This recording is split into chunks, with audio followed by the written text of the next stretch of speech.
नमस्कार दोस्तों। आज हम लक्ष्मी माता जी की कहानी सुनेंगे। तो चलिए आइए दोस्तों, लक्ष्मी जी की माता की कहानी सुनते हैं। एक गांव में एक साहूकार रहता था।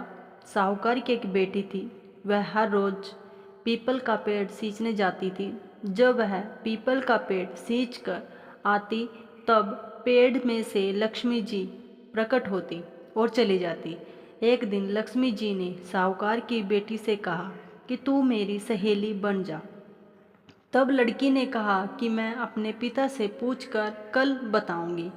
साहूकार की बेटी ने घर आकर अपने पिता को सारी बात बता दी। तब उसके पिताजी बोले, वह तो साक्षात महालक्ष्मी है, अपने को और क्या चाहिए, तू लक्ष्मी जी की सहेली बन जा। दूसरे दिन वह लड़की फिर गई। तब लक्ष्मी जी ने पीपल के पेड़ से निकल कर आई और कहा कि तू मेरी सहेली बन जा। लड़के ने कहा ठीक है, बन जाऊंगी, और दोनों पक्की सहेली बन गई। लक्ष्मी जी ने उसको खाने का न्योता दिया।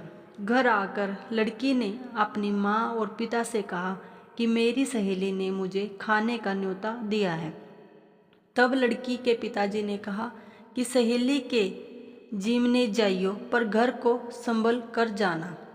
तब वह लक्ष्मी जी के यहाँ जीमने गई तो लक्ष्मी जी ने उसे साल ओढ़ने के लिए दी, रुपए दिए, सोने की चौकी दी, सोने की थाली और 36 प्रकार का भोजन खिलाया।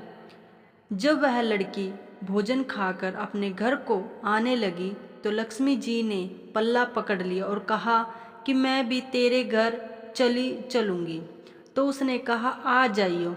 वह घर आकर चुपचाप बैठ गई।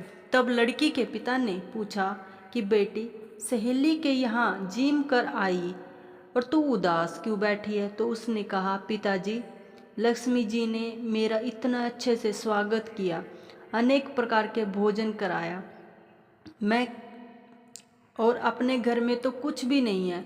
तब उसके पिता ने कहा कि गोबर मिट्टी से चौका लगाकर घर की सफाई कर ले, चारों मुख वाला दिया जलाकर लक्ष्मी जी का नाम लेकर रसोई में बैठ जाना। लड़की अपने पिता के कहे अनुसार सफाई करके लक्ष्मी जी का नाम लड्डू लेकर बैठ गई।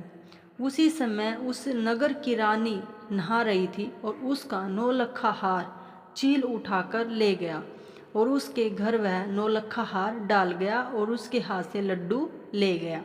बाद में वह हार को तोड़कर बाजार में गई और सामान लाने लगी तो सुनार ने पूछा कि क्या चाहिए?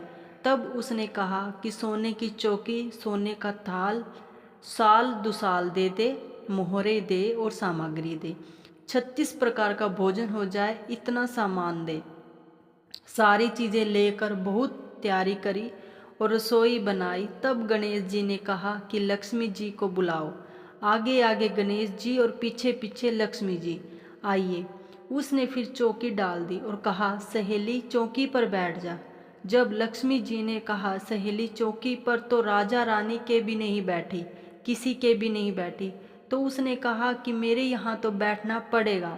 फिर लक्ष्मी जी चौकी पर बैठ गई। तब उसने बहुत खातिर की, जैसे लक्ष्मी जी ने की थी वैसे ही उसने की। लक्ष्मी जी उस पर खुश हो गई। घर में खूब रुपया एवं लक्ष्मी जी आई।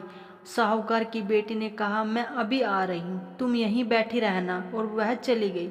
लक्ष्मी जी गई नहीं और चौकी पर बैठ रही। उसको बहुत दौलत दी। हे लक्ष्मी जी, जैसा तुमने साहूकार की बेटी को दिया वैसा सबको देना। कहने वाले, सुनने वाले, हुंकारा भरने वाले, अपने सारे परिवार के धन के भंडार भरना, पीहर में सुख सौभाग्य देना, ससुराल में आपसी प्रेम देना, बेटे पोते को तरक्की और गुणवान होने का आशीर्वाद देना। हे लक्ष्मी माता, जो भी आपकी कहानी सुने उनके कष्ट दूर करना, दरिद्रता दूर करना, सबकी मनोकामना पूर्ण करना। जय बोलो माँ भगवती देवी लक्ष्मी माता की जय हो, जय हो।